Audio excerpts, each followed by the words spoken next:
Sybil Wilkes with what you need to know. Today is Hump Day. It's Wednesday, September 8th, 2021. Number 1. Although there was great and widely reported Democratic opposition, Texas became the latest Republican state Tuesday to move against alleged vote fraud after the 2020 elections. Governor Greg Abbott signed into law Tuesday the controversial Texas state elections bill that's been widely criticized as an attempt to make it more difficult for Texans, especially those of color, to vote. Among the new voting restrictions, a ban on drive-through and 24-hour voting implemented during the pandemic, more protections for partisan poll watchers, and new ID requirements. Number 2, this September, folks will see just how united the Democrats are as their agenda is jam-packed with legislative challenges that can make them susceptible to infighting or worse. They will need to decide upon many issues like the debt ceiling, the Voting Rights Act, an investigation on the Afghanistan withdrawal, and will attempt to bolster women's rights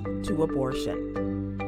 The voting rights bill is unlikely to go beyond the 60-vote minimum to bypass the filibuster, leaving GOP-led states to continue implementing practices that restrict access to the ballot. Number 3, first responders nationwide on the front lines of the pandemic are among the most hesitant to COVID vaccine mandates, despite being the group of Americans who are dying in larger numbers.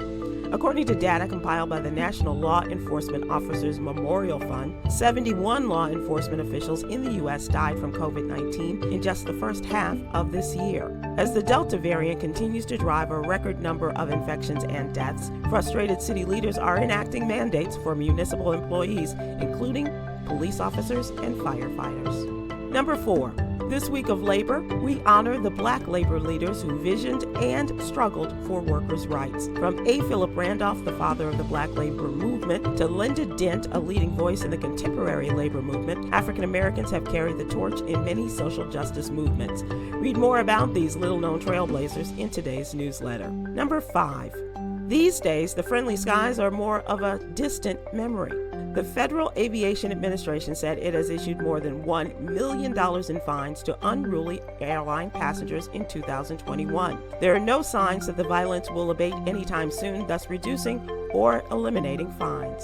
As recently as Monday, there was a confrontation on an American Airlines flight when a 61-year-old man was arrested after confronting and swearing at flight attendants, growling like an animal, and making racist comments. Here's your daily inspiration from Yogi's Jewels. Believe in the power of positive thinking. Inhale the good thoughts. Exhale those negative thoughts. Join me today live on YouTube and Facebook at 7 p.m. Eastern, 6 p.m. Central with Man About the World, Stephen Hill, comedian extraordinaire Myra J., and activist Quinn Townsend Riley as we discuss today's top headlines and more.